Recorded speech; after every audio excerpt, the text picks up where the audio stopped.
My phone is orange, my fox is orange, my owl is orange, my drink is orange, my chips are orange, and my favorite crackers are orange, so now my hair is orange. Deal with it.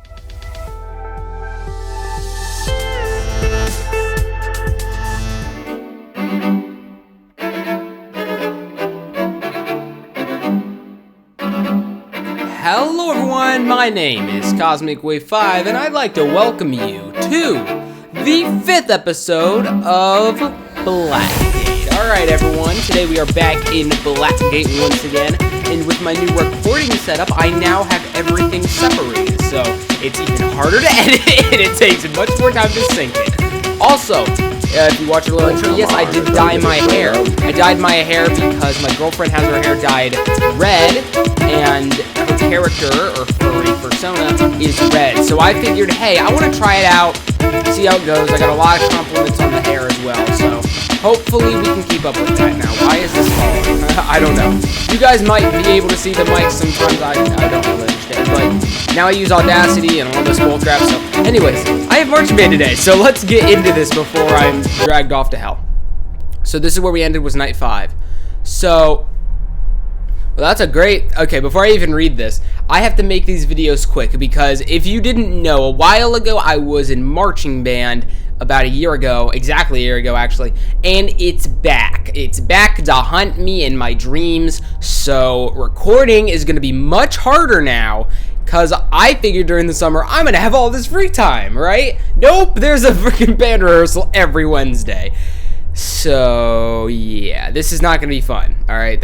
We'll just know that now. So let's get into this. Bang. I am startled awake, and I instantly grab the fire poker. I sit up too fast. My head is pounding. Damn it. I can hear the wind blowing through the cabin. I turn the light on and get near the door. I slowly push it and peer into cracks. Down the hall by the front door, I see a large, dark figure with glowing red eyes. They are not reflective glowing, but actually glowing. This figure seems to blend in with the dark. That's not very good.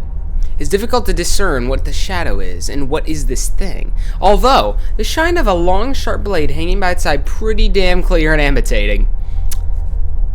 Well, before I make a decision, I'm saving my damn game. Defend. It's smarter to defend in this situation because he's in his climate. If I stay in the room, he has to come into my territory. Once I'm sure I see those eyes, once they lock right with mine, I've never been... Whoa. Okay. Go as I need to stop breathing. It knows I know it is here. Dread, death, mortality, despair. I don't know what it is, and I don't give a damn. I need to calm down and think. When faced with an armed dark figure in your cabin that knows where you are, what do? The leaves from the open door scatter across the ground as they are pushed by the wind. I can only take my eyes away from that thing for a second, and the heavy darkness was in my cabin and is out of sight. Oh, the heavy darkness that was in my cabin is out of sight.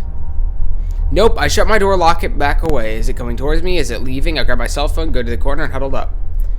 Gruff. Gruff is a... Vincent Allen... Well, not Cody. Obviously not Cody. I'm gonna call Gruff. I call Gruff's phone, because he's a cop. I talk in a whisper. Gruff, pick up, hell, please. No answer. Gruff, pick up your damn phone. My life may depend on you right now. Takes a moment, but I hear a familiar voice. Hello? Gruff, it's Jake. There is something in my cabin. Huh? What? There's something here. It is dangerous and wants to kill me. Are you okay? Is it an outsider? Yes, I need help. I am in my bedroom. I'm scared shitless right now.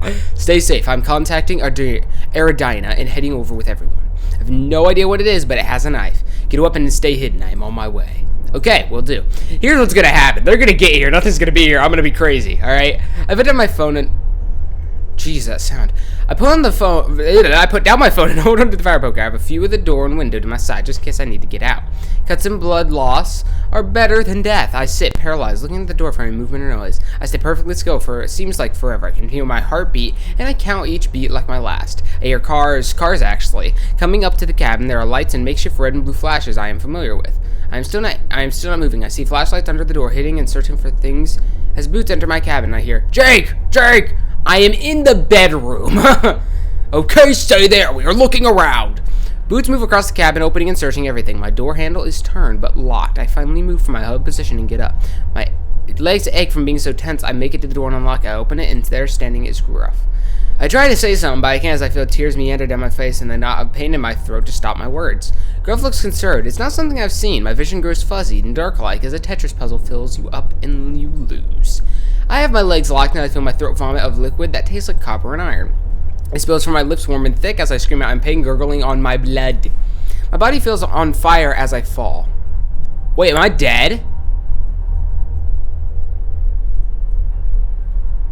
What? Okay, by the way, you're gonna see that on the screen. Sound Siphon crashed again, because Sound Siphon does not like recording things for some freaking reason. I'll try to edit it in if you guys missed much, because that was some epic music right there. So I'll try to edit it the best I can, but if you don't have any music, I'm sorry for that. I wake up in the back of the cop car laying down. I sit up slowly. My head feels like it's filled with a fog. It's difficult to concentrate when you lose the ability to focus. Fighting through the fog like an upstream battle, I peer into the Black Widow and see what's in the cabin. Not just the cabin. I see everyone with flashlights and weapons going through the forest. I get up and out of the car and place my bare feet on the cold ground. The wind pierces my skin. Whatever. I can still walk. Pox and Jack are talking in front of my cabin. Well, it's not really my cabin, but Blogs doesn't even notice me, Jack either. Feels like everything's slowed down except for things in the distance. The trees sway with incredible speed as if someone hit fast forward. Jack's and blocks move in water or oil slowed by thick liquid. Huh. Interesting. So they're being slow. But everything else was like extremely fast. Let's try to talk to Jack and Plux. Hello? I'm invisible to them, like a Christmas story cliche. They seem to be talking to each other. Their words are mouth, but no sound is produced. Am I a ghost? I grab the handle and turn. I push it open. Nothing inside, just the dark. I step in the door and close behind me, but it is no more a massive dark. I really should have known better. I've seen this trick played out multiple times. However, I feel scammed and surprised. Move forward in the dark room. End. The end. I think I'm standing in the end of it all. Death. End alone.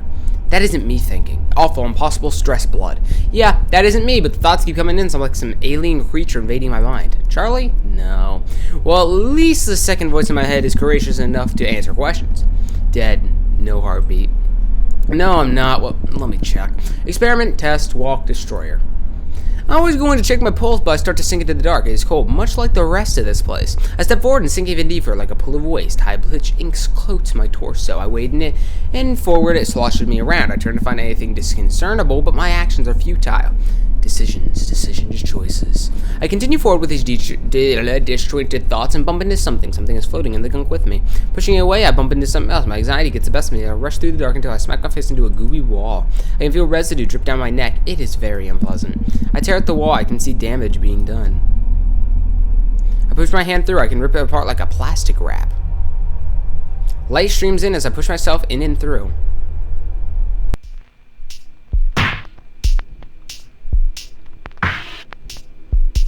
What? I wake up and sit like some Frankenstein monster came back to life. Reality hits like a truck and my eyes are met with that light, fluorescent light, and sting of pain through my body. I ache as I fell down a flight of stairs. Twice. Eventually my eyes adjust to the light and I realize they are still dim.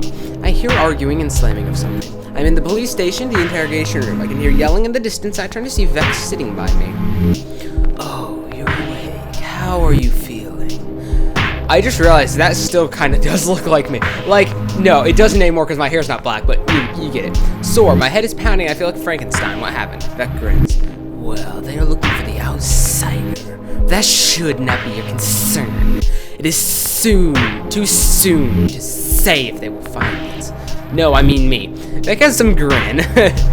Has his same grin. I squint my eyes in pain from the throbs of blood rushing to my brain. To put it bluntly, you were stabbed and your heart stopped. What? I was stabbed? By who? You are suffering from hypoxia. You may have hallucinations or delusions while your heart was not operating. You appear to be fine now. There are no external wounds since the weapon used against you wasn't truly physical in nature.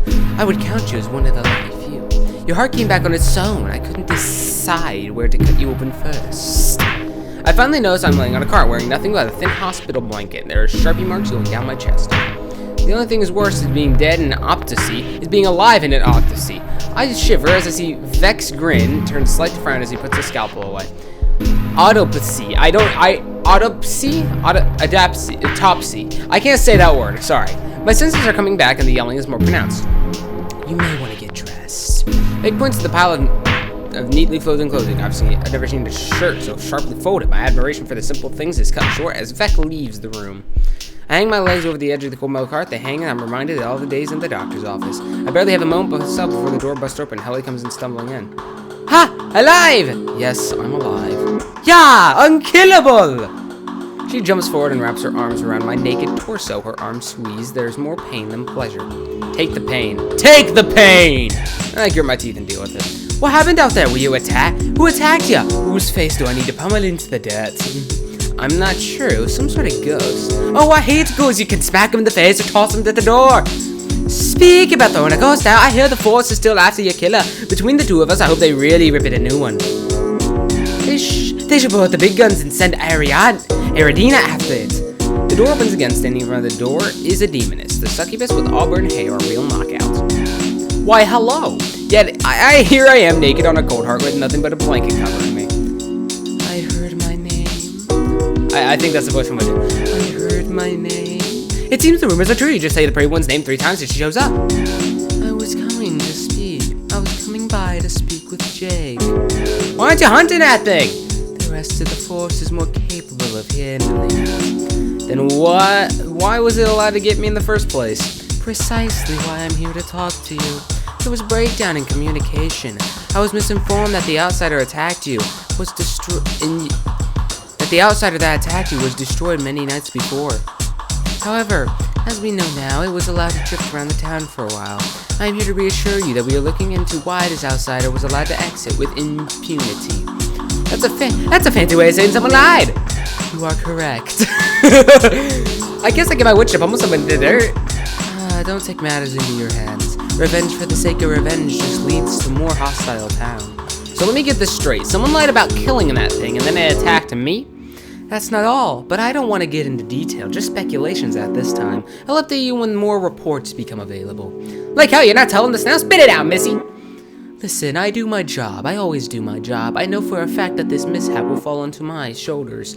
I want you to know that I don't want to see you get hurt. Yet, there are those who want you to. There was bait placed in the cabin. Someone set you up.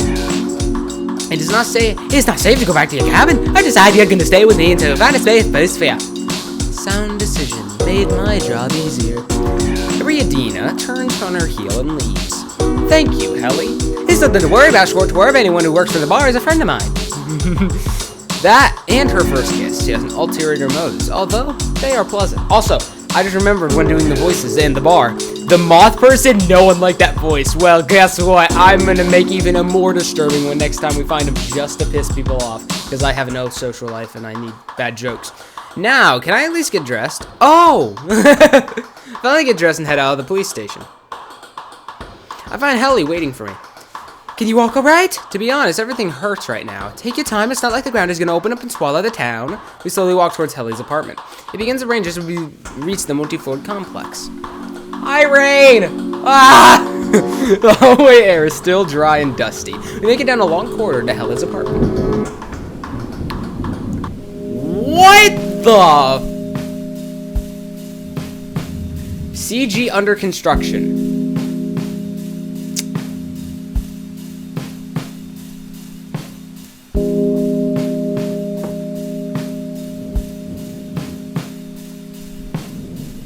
My alarm was playing that whole time. Alright. Oh, it just hit 15:15. I recorded 13 minutes early. Alright, whatever.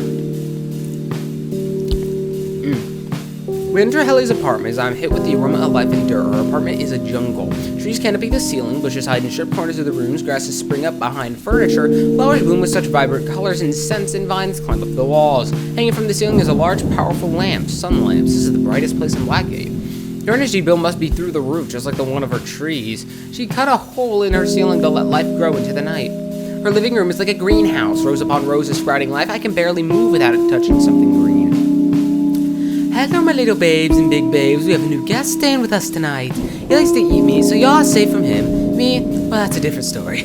Jayke, you're not allergic to plants, are you? No? Good. Can you help me water them? I'm not allowed to answer, and I am handled with a watering pill. I pour waters on the plants in glass jars, coffee mugs, bowls, pots, and pans. I see Helly pouring water on her mostly dirt floor. Roots shake through the floorboards and henceforth are drenched water.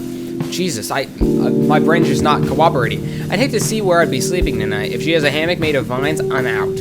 I decided to peek into the bedroom and find it completely empty of plants. No plants in there. I don't like having dirt in my room. Back home, everyone has a small garden room. I find it odd that there's no garden rooms here. Although most homes here have a dining room, I guess that's the trade-off. Why would you need a room specifically for eating at a table? That just seems like a waste of space. If it isn't a room with a life, it isn't worth having. I look into our bedroom again, just see one plant and a piece of homemade pottery. I get a fairy tale vibe from it. What about that one? Oh, that's called a love horn. Great. Why is that? For reasons. I see you. I see flesh under her short flared cheeks turn red. Great. Dig deeper or leave the topic alone. No. I don't want... Watch. If I click dig deeper, it's gonna be a sex scene. And I'm not gonna do that. Alright. Also, still waiting for the repeat sex scenes. If you guys want that, hit the like button right now. Leave the topic alone. I stayed quiet and decided to leave that alone. Alright, so what about these other plants? I went through all of them. If we missed work by tomorrow, the time I'm done explaining, now I think that would be a good idea. Screw Alan. Fudge! Screw Alan and Cody. Am I right? Now screw them in a way. Alan is gut bucket and Cody's got that friend on the side. If we don't get to work, we'll be in a heap of trouble. We better get to... Now I'm thinking of it. How you doing? Still sore, but doing better. I have just the thing. Is it a horn plant? Ellie goes up on one of her trees and scrapes off a bit of bark. She whispers something to the plant and taps a branch like someone's shoulder. Shakes the bark and grabs a clean bowl from the vine-infested cabinet. She begins to cook something with the bark and other ingredients like oatmeal. Doesn't the bark of a willow tree contain acetaminophen? I don't know how I know that. The what? A caddo tree? I never heard of that tree or whatever it is. Alright. I don't know chemicals, but I wouldn't put them past them. The bark of most trees contain special and useful stuff. This one is a pain reliever, just so you know. Don't mix tree sap and fungus. Trees and mushrooms hate each other. It must be because mushrooms will be tall, but can't. Anyways, I'm done. Eat this. I am handed a bowl of milky oatmeal with tiny chunks of bark. I take a bite and it tastes really sweet, but then bitterness hits like a truck. You're gonna keep eating it till it's all gone. Most drink it real fast and deal with the aftertaste.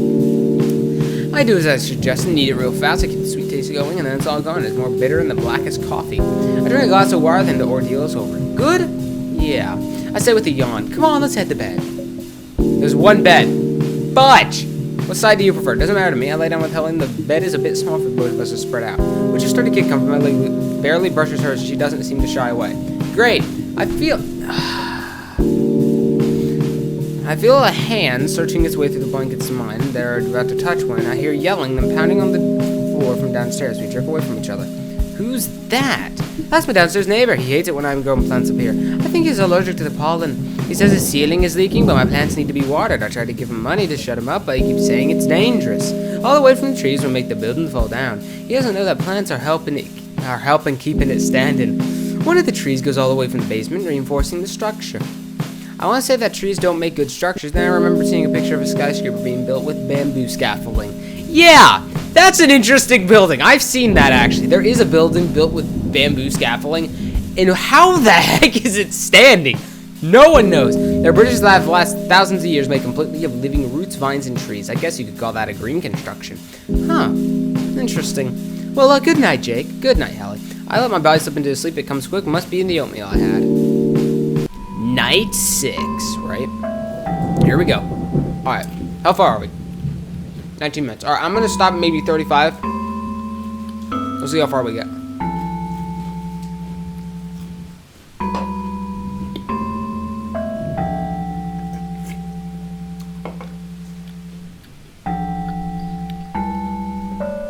I wake up next to Helly. She barely moves in her sleep while I tend to toss and turn. Her side of the bed is not disturbed, while mine, you can't say the same. That or she didn't want to move to accidentally touch me. You're awake? Yeah. Oh, sorry, you didn't sleep. Sorry if you didn't sleep very well. I slept fine. Oh, okay, well, time to get up. I get up to head for a shower. I go to the shower and wash away everything hot water. Ellie is really nice, a bit eccentric, but who isn't in this place? I think she likes me in a way that could lead to love. I mean lead to love, L-E-D. Isn't that weird? Given the circumstances? No, at least she's sure of herself. Why is there a bait being placed in my cabin? I know this town hates me because of what I might bring, but you can't just judge someone on what they might do. Yet, we all do the time back at home. My new home is filled with plants and dirt. I mean, there's moss by my foot. I'm not the most rugged of types, but I can live with this. I hope things start calming down. I get out of the shower and dry myself off. As I'm drying my hair, I hear the bathroom door shut. It must have been opened by that crack.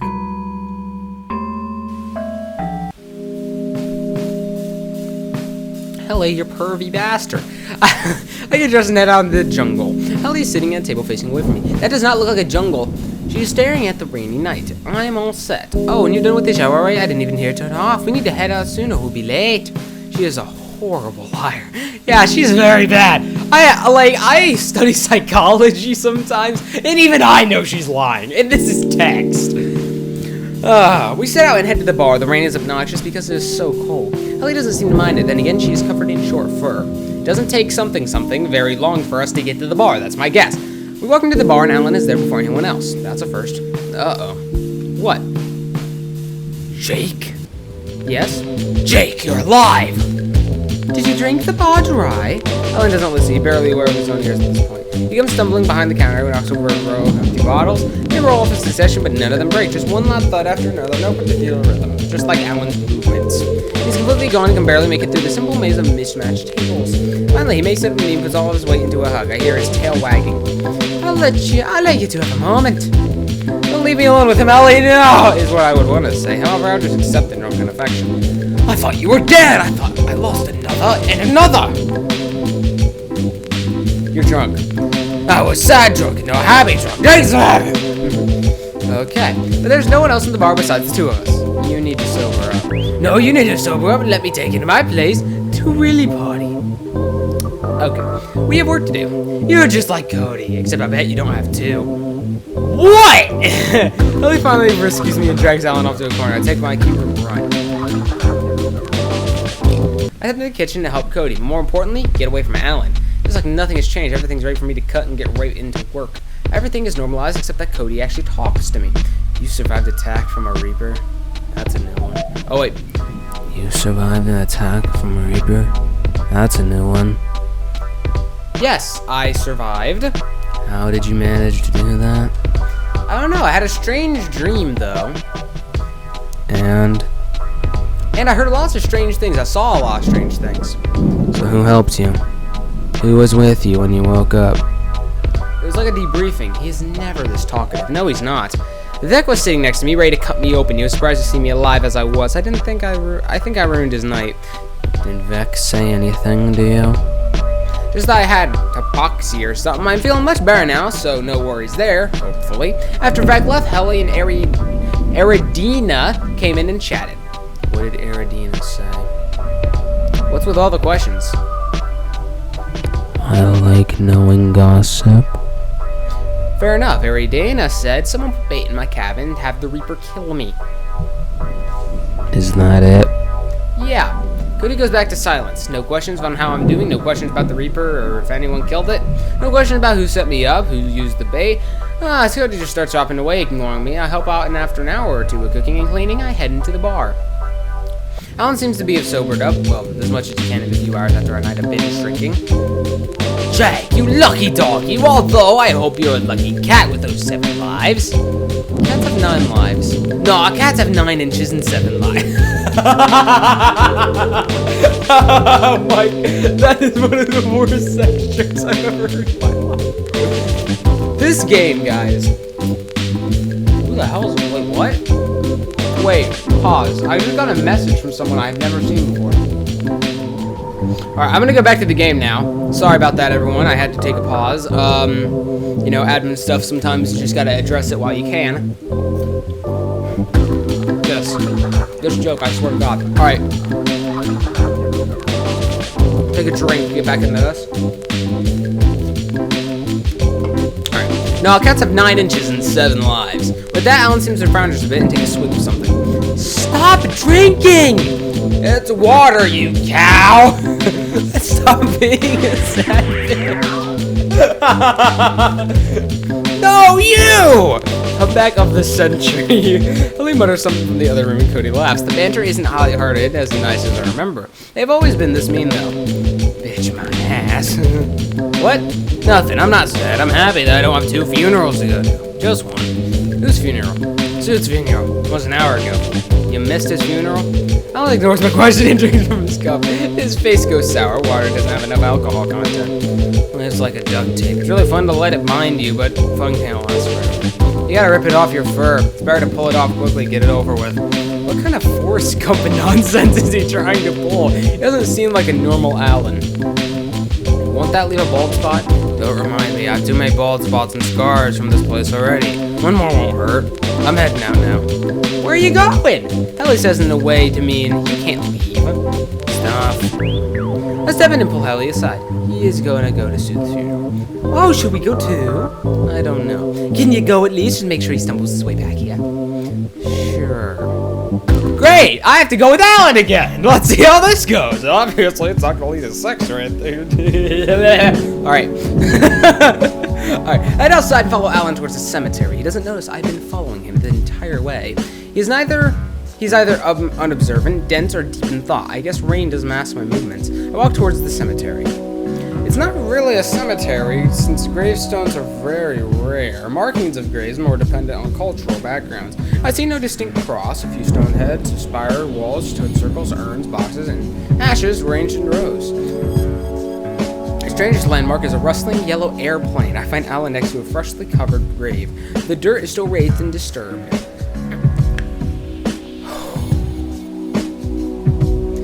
Why would I have called Vincent, by the way? Just a question. Why would I have called the cab? Because he hates me. So that would have been a smart idea.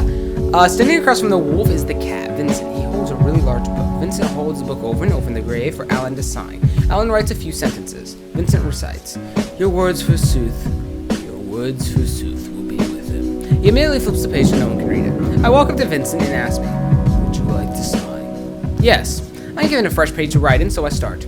I barely knew you. I only met you once. But once was enough to know you had good intentions. You gave me that note and tried to protect me from horrible things. What you leave behind. You'll be missed. That's gonna be something everyone's gonna write. So what you leave behind. That note and key will be cherished. What you leave behind is the hope of making better town. I'll be the hope. I'll protect others. I'll protect Alan and the rest of town, make this place better. Vincent recites, "Your words, forsooth, will be with him." The cat flips a page and reveals a note card stuck in the binding of the next section. It falls out and floats. Everyone watches. The wind pushes it towards me. I reach down and pick it up. It's the same kind of note card with a red ink that I found in the cabin when Sooth handed to me. I read it. "If you're reading this, I'm dead. However, I finally brought you all together in a safe place away from the cemetery." What's this? I keep reading it out loud. If one of you should have the key, then you are the new 4. My big 4, you must save this place. In the basement of the town hall is Blackgate. A key opens the way. Jayke... Why am I reading this out loud? Jayke must reach the gate or everything was for nothing. I flip the card over. To Vincent, forgive yourself. To Alan, find revenge. To Griff, kill him. To Jayke, save us. To Vincent, forgive yourself. To Alan, find revenge. Okay.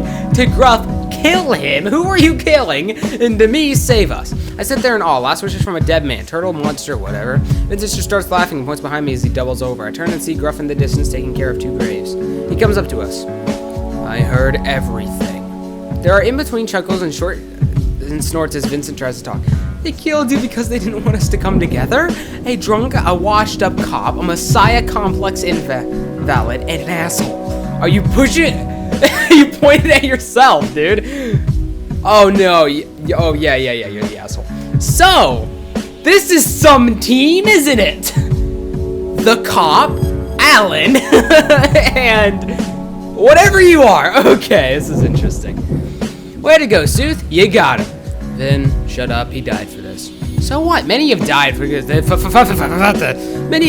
of his precautions. Look around you.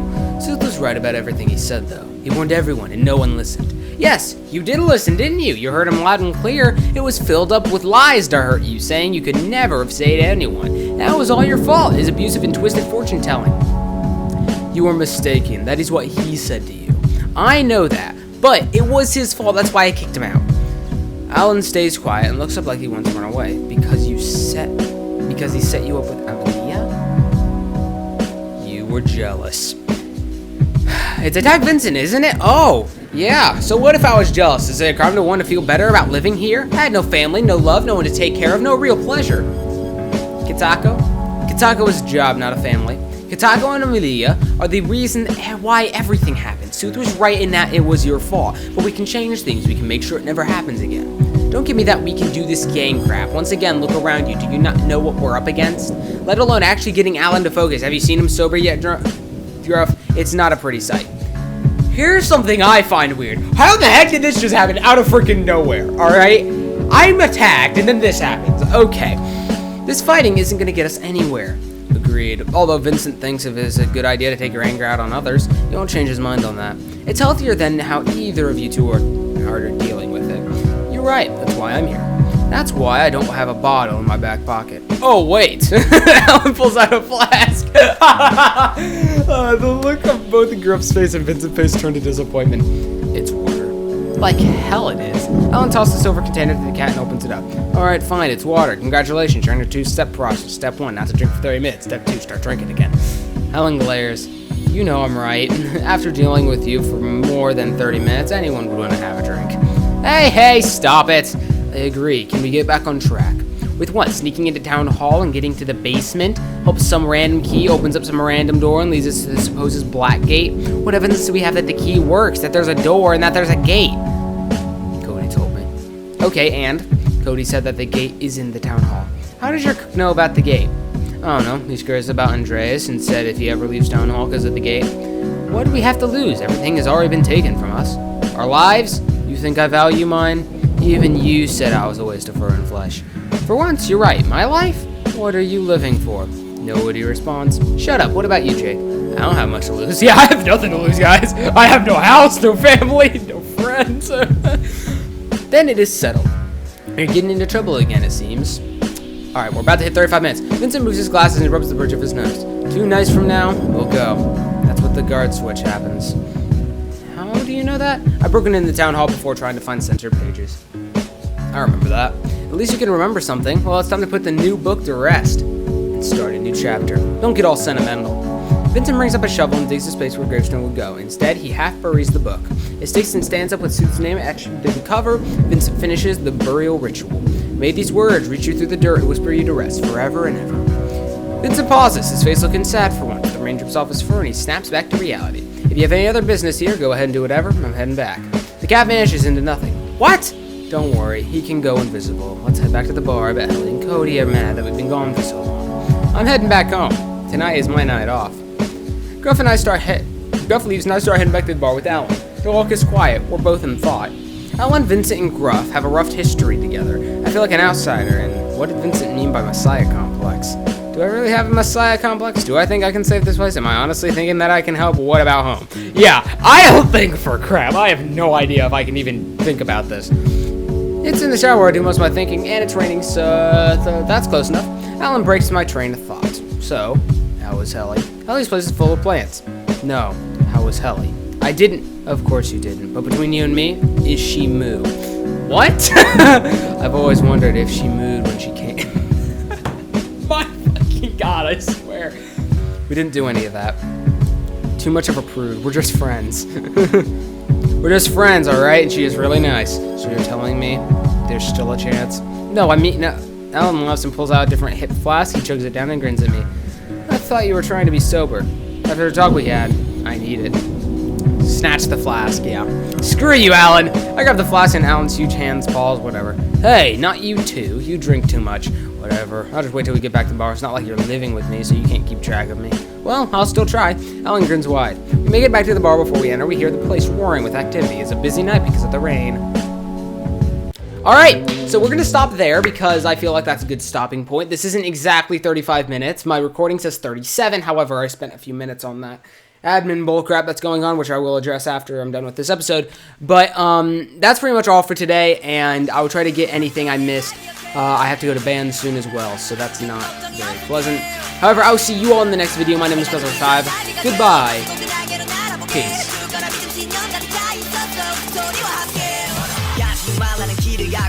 하지 말라는 일을 하고 원해선 안 될 걸 원하고 또 상처받고 You can call me stupid 그럼 난 그냥 시카고 우출 난 내가 하기 싫은 일로 성공하기 싫어 난 날 믿어 난 날 믿어 내